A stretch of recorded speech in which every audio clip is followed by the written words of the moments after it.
Hello everyone, welcome to concept clear. और दोस्तों, आज हमारा 7th लेक्चर है on the topic work, energy and power. तो आज की क्लास के अंदर यार हम बहुत ही ज़्यादा इंपॉर्टेंट टॉपिक शुरू करने वाले हैं, that is law of conservation of energy. इसके ऊपर बेस्ड बहुत सारी प्रॉब्लम्स आती है एग्ज़ाम के अंदर भी, कॉम्पिटिटिव एग्जाम्स के अंदर भी। एंड ऑल्सो यार ये जो क्वेश्चन जो हमारा CBSE का क्वेश्चन पेपर होता है उसके अंदर बहुत ज़्यादा फेवरेट क्वेश्चन होता है ये एग्जामिनर्स का। तो आज इस टॉपिक को यार हम बहुत ज़्यादा अच्छे से कंप्लीट करेंगे और ये बहुत ज़्यादा ही इम्पॉर्टेंट टॉपिक है, इसको छोड़ना मत। तो लेट अस स्टार्ट। ठीक है, हमने अपने पिछले लेक्चर के अंदर conservative and non conservative forces को करा था और उसी के ऊपर हम इस टॉपिक को बिल्डअप करते हुए चलेंगे। मैंने आपको अपने पिछले लेक्चर के अंदर बताया था कि जो वर्क डन होता है वो पोटेंशियल एनर्जी ऑफ फोर्सेस के ऊपर डिपेंडेंट होता है। तो यहाँ पर कहीं ना कहीं उसका एक रोल प्ले होगा जो हिडन होगा, लेकिन आपको अभी पता नहीं चलेगा, लेकिन सीनियर क्लासेस के अंदर ज़रूर पता चलेगा। So let us start. But जाने से पहले यार इसको लाइक कर दो वीडियो को, ठीक है, सब्सक्राइब कर दो चैनल को और वीडियो को शेयर भी कर दो हर जगह। So let's come back. सो आज का हमारा टॉपिक है यार law of conservation of energy. आज का हमारा टॉपिक है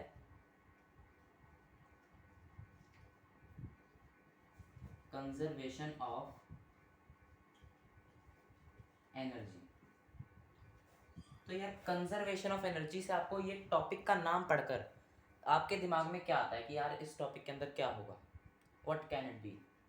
कंजर्वेशन, कंजर्वेशन का मतलब होता है बचाना, किसी चीज़ को कंजर्व करना, किसी चीज़ को प्रिजर्व करना, उसको बचा कर रखना। एनर्जी, एनर्जी क्या होता है? एनर्जी हमने पढ़ा था कैपेसिटी ऑफ डूइंग वर्क। सो यहाँ पर हम क्या करेंगे, ये जो लॉ है हमारा कंजर्वेशन ऑफ एनर्जी का, ये हमें एक ऐसी चीज़ स्टेट करता है जो हमारे बहुत सारे डे टू डे फिनोमिनन के अंदर जिसे हम रिलेट कर सकते हैं। एंड ऑल्सो ये हमारे काफ़ी सारे कंसेप्ट को का एक बेस फाउंडेशन होता है। जो हमारा बैलेंसिंग ऑफ केमिकल इक्वेशंस होता है जो हम केमिस्ट्री के अंदर पढ़ते हैं, उसके अंदर यार यही टॉपिक यूज़ होता है। उसके अंदर एनर्जी नहीं, मास यूज़ होता है, but almost both the topics are related because energy and mass are the two faces of the same coin. So what does the principle of conservation of energy state? एक ये जो हमारा law है, हर एक law कुछ ना कुछ statement देता है। तो ये लॉ हमें क्या स्टेटमेंट देता है? ये लॉ हमें ये स्टेटमेंट देता है, जैसे जो हमारा law of conservation of mass होता है, उसी तरह law of conservation of energy भी हमें कहता है that energy can neither be created nor be destroyed.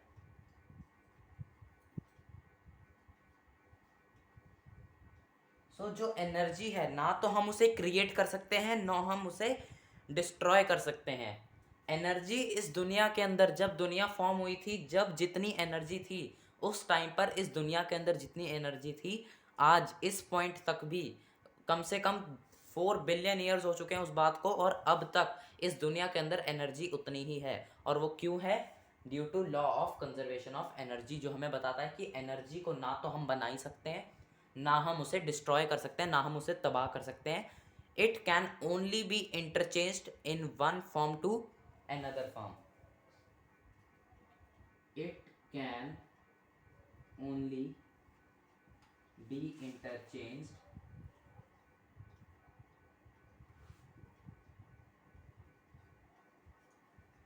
from one form to other. मतलब हम सिर्फ एनर्जी को एक फॉर्म से दूसरी फॉर्म के अंदर कन्वर्ट कर सकते हैं। हम ना तो एनर्जी को बना सकते हैं, ना ही हम उसे डिस्ट्रॉय कर सकते हैं। अब यहाँ पर इंटरचेंज करने का मतलब क्या होता है? यार जैसे आपने एक इलेक्ट्रिक हीटर को ऑन करा, हम एक सिंपल सा एग्जांपल लेते हैं। एक इलेक्ट्रिक हीटर है, आपने उसे ऑन कर दिया। ऑन करा तो उसके अंदर क्या हो रहा है? उसके अंदर इलेक्ट्रिकल एनर्जी ट्रैवल कर रही है। ये आपका एक हीटर है, इसके अंदर ये हीटिंग रॉड्स लगी हुई हैं। ओके, सो ये आपका एक हीटर है। नाउ इसकी जो ये तार है, it is connected to a main board. ये आपका हीटर है, इसकी तार इस मेन बोर्ड के साथ कनेक्टेड है। आपने जैसे ही स्विच को ऑन करा, वैसे ही इसके अंदर करंट फ्लो करना शुरू करेगा। करंट फ्लो करना शुरू करेगा मतलब यहाँ पर इलेक्ट्रिकल एनर्जी फ्लो कर रही है। यहाँ पर इलेक्ट्रिकल एनर्जी आ गई। अब ये इलेक्ट्रिकल एनर्जी कहाँ से आई? इलेक्ट्रिकल एनर्जी आई यहाँ से, इस मेन बोर्ड से। मेन बोर्ड में कहाँ से आई? वहाँ पावर स्टेशन से आई। पावर स्टेशन में कहाँ से आई? वहाँ से हमने मैकेनिकल एनर्जी को कन्वर्ट करा। तो इस बात को अभी बहुत ज़्यादा लंबी कहानी हो जाएगी, ठीक है, बिकॉज जो ये होता है एक पूरी साइकिल बन जाती है, एक बहुत लंबी चेन होती है, और वो बाद में एक लूप बन जाता है एनर्जी का। ओके, सो अभी सिर्फ हम एक छोटे से इस जो हमारा ये एक आइसोलेटेड सिस्टम ले लिया, जैसे हमने law of conservation of momentum के अंदर लिया था, एक आइसोलेटेड सिस्टम लिया है, उसके अंदर हम इस बात को आगे कंटिन्यू करते हैं। सो यहाँ से इलेक्ट्रिकल एनर्जी फ्लो कर रही है, बट हीटर क्या हमें इलेक्ट्रिकल एनर्जी प्रोवाइड करता है? नहीं। इलेक्ट्रिकल एनर्जी क्या होता है? करंट। क्या जब हम हीटर को ऑन करते हैं तो क्या वो हमें करंट मारता है, शॉक मारता है? नहीं। हीटर हमें क्या करता है? हीटर हमें हीट देता है। हीटर हमें हीट देता है। हीटर हमें हीट कैसे देता है? जो ये इसके अंदर रॉड्स होती हैं, इसके अंदर इलेक्ट्रिकल एनर्जी फ्लो करती है, और the heating effect of electric current, जो इलेक्ट्रिक करंट का हीटिंग इफेक्ट होता है, हमने 7th क्लास के अंदर इलेक्ट्रिसिटी चैप्टर के अंदर ये पढ़ा था। तो तब जो हीटिंग इफेक्ट क्रिएट होता है उसकी वजह से हमें हीट लगती है। तो वो हीटिंग इफेक्ट कैसे क्रिएट होता है? अब हीट बन रही है मतलब हीट एनर्जी प्रोड्यूस हो रही है। तो वो हीट एनर्जी कैसे प्रोड्यूस हो रही है? हम एनर्जी को तो क्रिएट कर नहीं सकते। इसका मतलब जो इलेक्ट्रिकल एनर्जी है, और उसके बाद एक और बात ध्यान रखो, जो आपने एक बार इलेक्ट्रिकल एनर्जी दे दी उसको आप वापस नहीं ले सकते, तो क्या वो डिस्ट्रॉय हो जाती है? बट अभी हमारे कंजर्वेशन ऑफ एनर्जी के लॉ ने कहा कि वो डिस्ट्रॉय नहीं हो सकती। इसका मतलब जो इलेक्ट्रिकल एनर्जी है वो हीट एनर्जी के अंदर इंटर कन्वर्ट हो जाती है। कैसे होती है? वो पूरा एक मैकेनिज्म होता है। बहुत सारे ऐसे लॉज आपको मिल जाएंगे, बहुत सारी ऐसी मशीन्स होती हैं, सिस्टम्स होते हैं, जिसकी वजह से हम ये इंटर कन्वर्जन को अंजाम दे सकते हैं। सो मेन बताने की बात क्या थी यार, कि एनर्जी को कभी भी ना तो हम उसे क्रिएट कर सकते हैं, एनर्जी ना ही क्रिएट हो सकती है ना ही डिस्ट्रॉय हो सकती है। It can only be interchange from one form to another. उसको हम सिर्फ और सिर्फ इंटरचेंज कर सकते हैं। और इसको हम law of conservation of energy, कई बुक्स में आपको ये भी लिखा मिलेगा principal of conservation of energy. तो कंफ्यूज नहीं होना यार, एक ही बातें हैं, ठीक है। लॉ को प्रिंसिपल बोल देते हैं, प्रिंसिपल को हम लॉ बोल देते हैं। सो अब इसके अंदर यार एक लिमिटेशन आती है, ठीक है। सो इसके अंदर एक लिमिटेशन है, इसके अंदर एक हमारे पास लिमिटेशन है, और वो लिमिटेशन क्या है? वो लिमिटेशन हमारे आइंस्टाइन बाबा ने दी थी। जो हमारे आइंस्टाइन थे, इन्होंने हमें लिमिटेशन दी थी। पहले ही फिजिक्स के अंदर इतना कन्फ्यूजन है, उन्होंने एक और कन्फ्यूजन दे दिया कि E is equal to mc²। अब ये इक्वेशन यार आप में से हर एक बच्चे को पता होगी कि यार ये एक इक्वेशन थी जो आइंस्टाइन ने दी थी, बट इसका मतलब किसी को, बहुत कम लोगों को पता होगा। तो यार यहाँ पर इस इक्वेशन का मतलब ये है कि एनर्जी, जब हम यूनिट मास को स्पीड ऑफ लाइट, जब हम c, यहाँ पर E का मतलब क्या आता है? E का मतलब होता है एनर्जी, M का मतलब होता है मास, और C का मतलब होता है speed of light. Speed of light, इसका मतलब जब हम एक यूनिट मास को स्पीड ऑफ लाइट के ऊपर चलाते हैं, जब हम एक यूनिट मास को, एक फोटोन को या प्रोटॉन को, ठीक है, प्रोटॉन क्या होता है यार? सब एटॉमिक पार्टिकल होता है, केमिस्ट्री के अंदर हमने पढ़ा है। सो जब हम एक फोटोन को स्पीड ऑफ लाइट के साथ ट्रैवल करवाते हैं, जब एक फोटोन लाइट की स्पीड के साथ ट्रैवल करता है यार, तब वो एनर्जी के अंदर कन्वर्ट हो सकता है। And this is the meaning of E is equal to mc², the equation by Einstein, ठीक है। तो ये लिमिटेशन जो है अभी हमारी थ्योरी के अंदर नहीं है, ठीक है। सो अभी जो हम पढ़ रहे हैं, एक बात बताता हूँ मैं, ठीक है, ध्यान से सुनना, काफ़ी अमेजिंग बात है।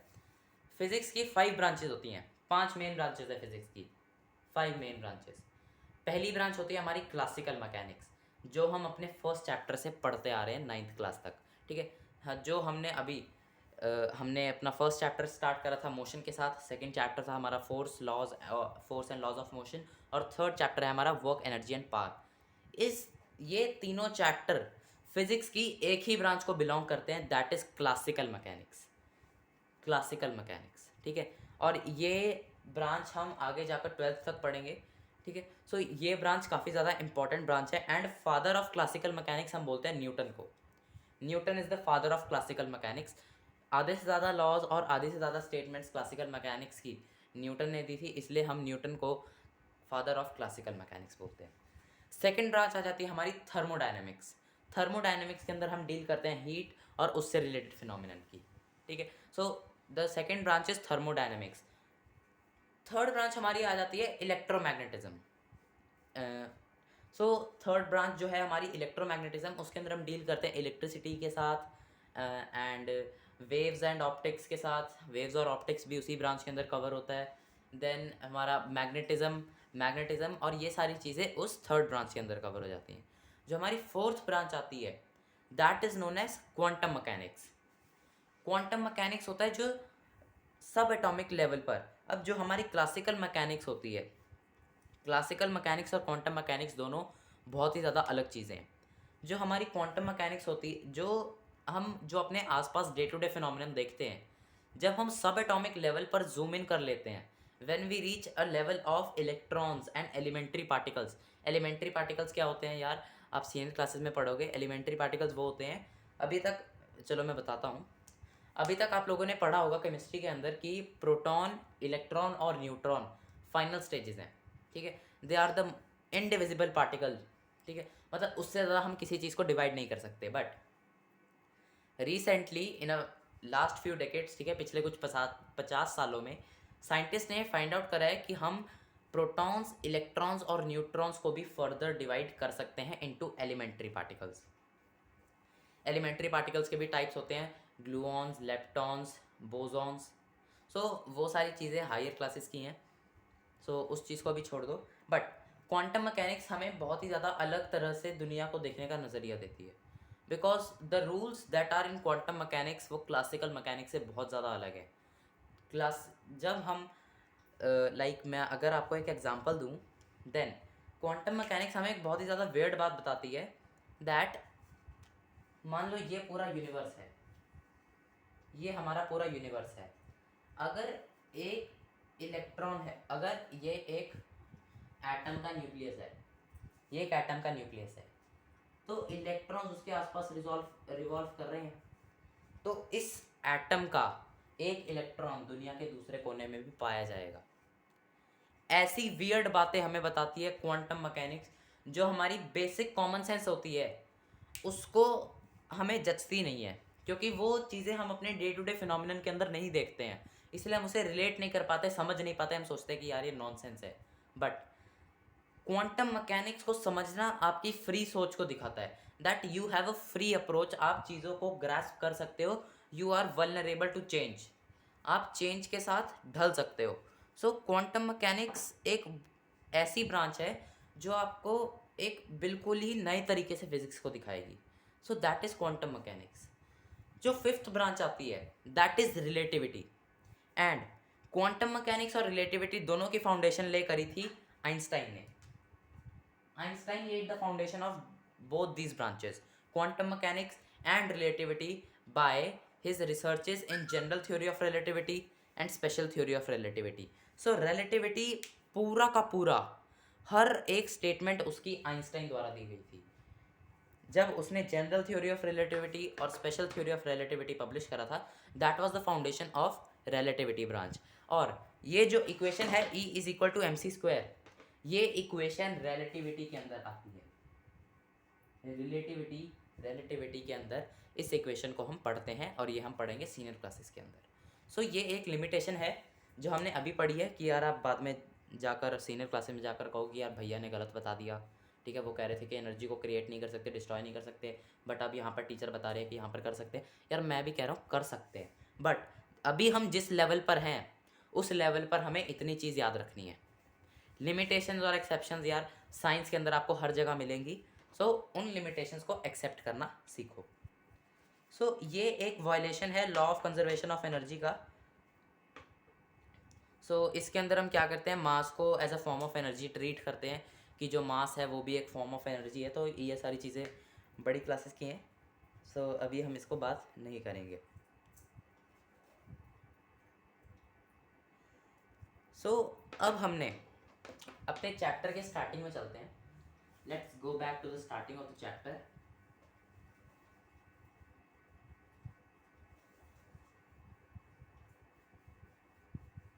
सो ये लिमिटेशन लिखने की और याद करने की कुछ ज़्यादा ज़रूरत नहीं है, क्योंकि ये अभी हमारे लेवल पर समझने की और वैल्यूएबल नहीं है अभी।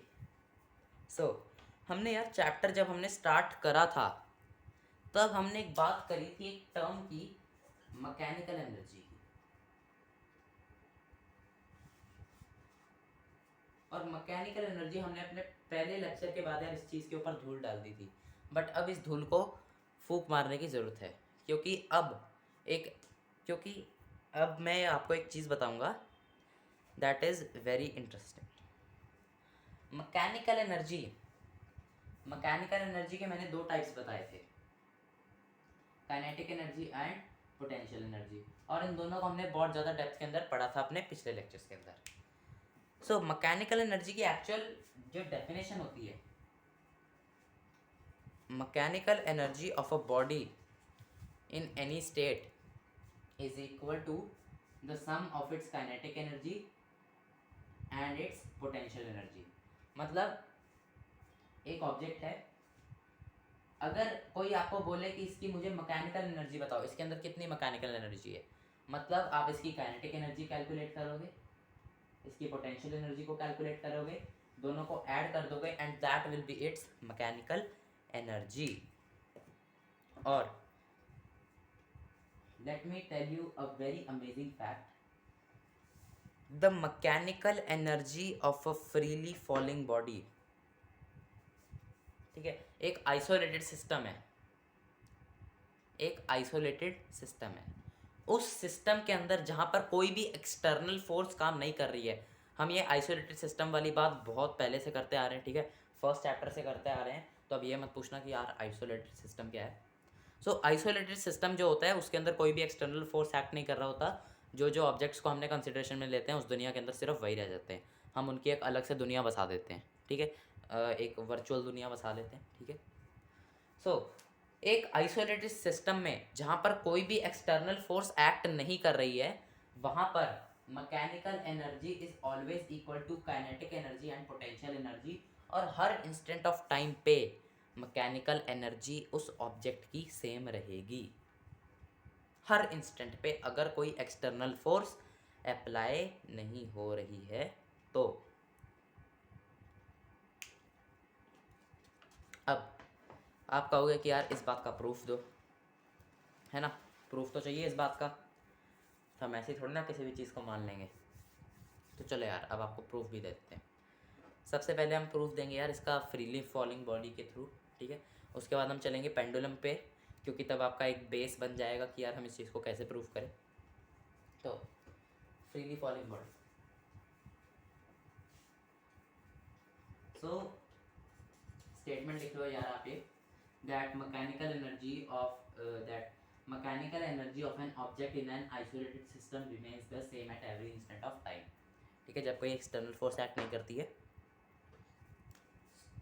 सो let's take the case of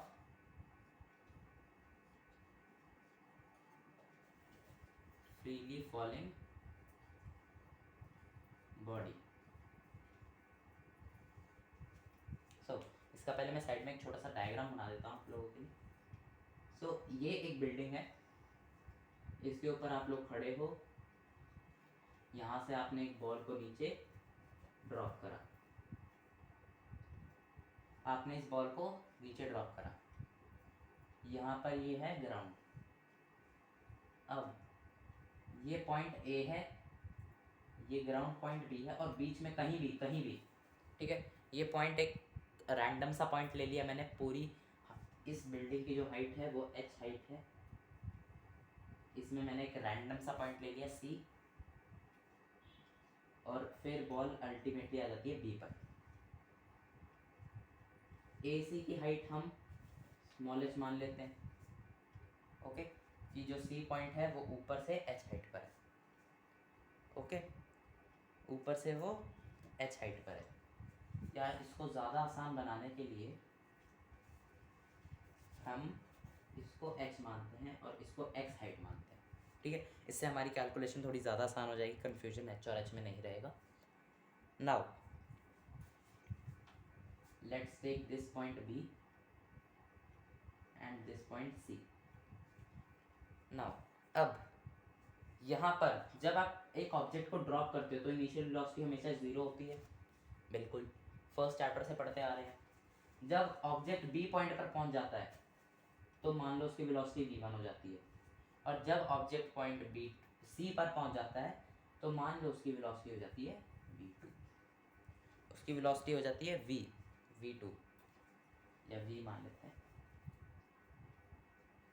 let's take इसकी वेलोसिटी हो जाती है v।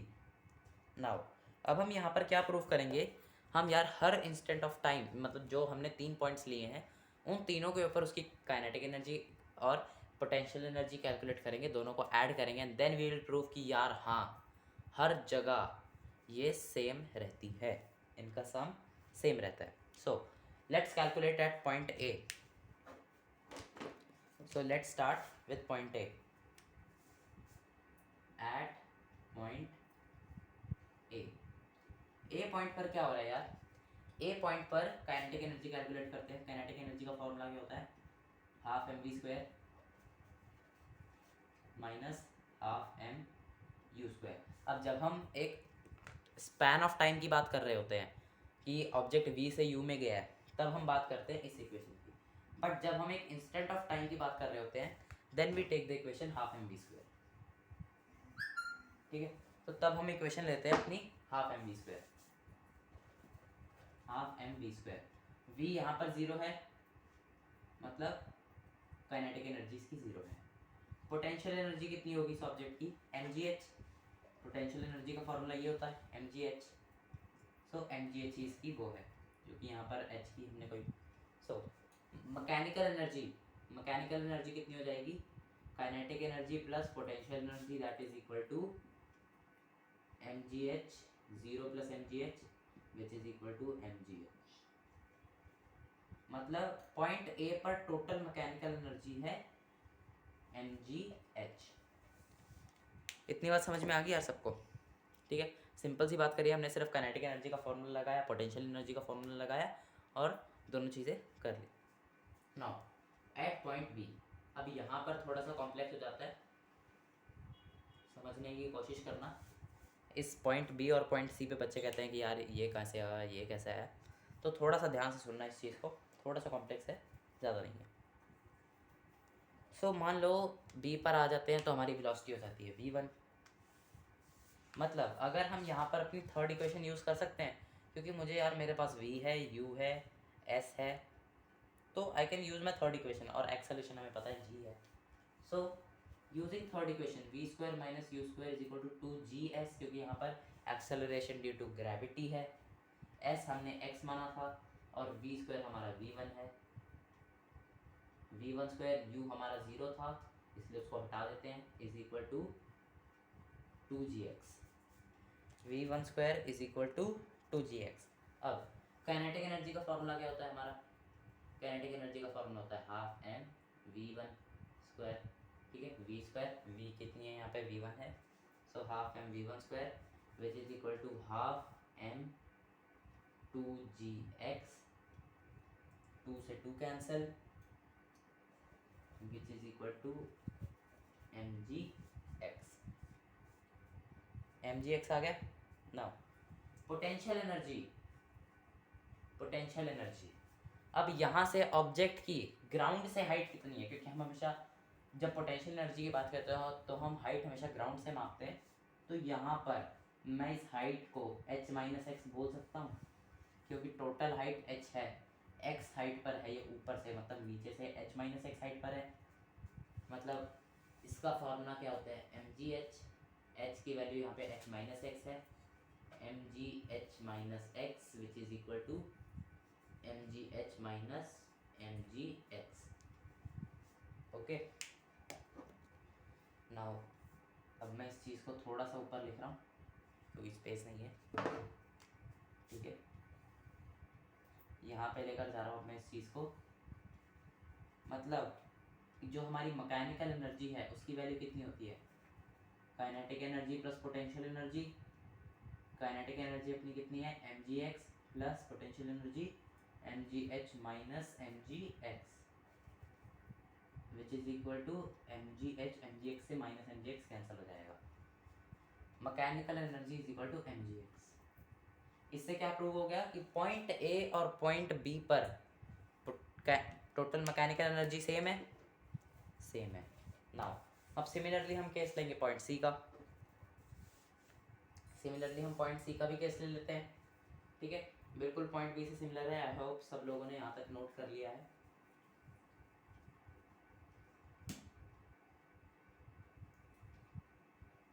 नाउ अब at point C, point C पर फिर से यही क्वेश्चन लगाएंगे क्योंकि हमारे पास v है, u है, s है, a है। v square minus U square is equal to 2as, u हमारा 0 था, v square is equal to 2, a हमारा 0 है, s हमारा h है, v square is equal to 2gh। Kinetic energy का फॉर्मूला क्या होता है, half mv square which is equal to half m 2gh which is equal to mgh। Potential energy mgh, h यहाँ पर 0 है क्योंकि ये बिल्कुल ग्राउंड लेवल पर है, ग्राउंड से जब हम इसकी हाइट मापेंगे तो वो 0 रह जाएगा, इसका मतलब mg इंटू 0, 0 से कुछ भी मल्टीप्लाई करते हैं 0 हो जाता है 0, मतलब मैकेनिकल एनर्जी कितनी हो जाएगी, mgh plus 0 which is equal to mgh। Prove हो गया कि जब एक ऑब्जेक्ट एक हाइट से फॉल कर रहा होता है तो उसकी मैकेनिकल एनर्जी जो क्या होता है, sum of kinetic energy and potential energy, वो हमेशा कांस्टेंट रहता है, सेम रहता है, चाहे आप किसी भी इंस्टेंट ऑफ टाइम, किसी भी इंस्टेंट ऑफ हाइट के ऊपर बात कर लो। ओके, सो ये था हमारा law of conservation of mechanical energy. अभी हमारे पास इसके अंदर एक जो ये है law of conservation of mechanical energy, अभी हमने इसके अंदर सिर्फ एक ही केस लिया है, that is freely falling body. अभी हमने इसके अंदर सिर्फ बात करी है फ्रीली फॉलिंग बॉडी की। अगले लेक्चर के अंदर हम बात करेंगे यार एक पेंडुलम के अंदर, ठीक है, इसके अंदर जब हम पेंडुलम की बात लेकर आते हैं तो ये कैसे होता है, और इसके ऊपर बेस्ड यार हम 2-3 क्वेश्चंस भी करेंगे, ठीक है, क्योंकि क्वेश्चंस के ऊपर इस चैप्टर के अंदर क्वेश्चंस काफ़ी इंटरेस्टिंग बनते हैं, इसलिए इस चैप्टर के अंदर हमें थोड़ा क्वेश्चंस के ऊपर जोर देना पड़ेगा थ्योरी पार्ट के साथ। सो आज के लिए दोस्तों इतना ही, और अगर आप लोग हमारे साथ कांटेक्ट करना चाहते हो या जुड़ना चाहते हो, ठीक है, लिंक डिस्क्रिप्शन बॉक्स के अंदर सारे लिंक्स हैं, ठीक है, वहाँ पर जाकर आप हमसे कांटेक्ट कर सकते हो, आप हमारे साथ जुड़ सकते हो और आपको रेगुलर अपडेट्स मिलते रहेंगे।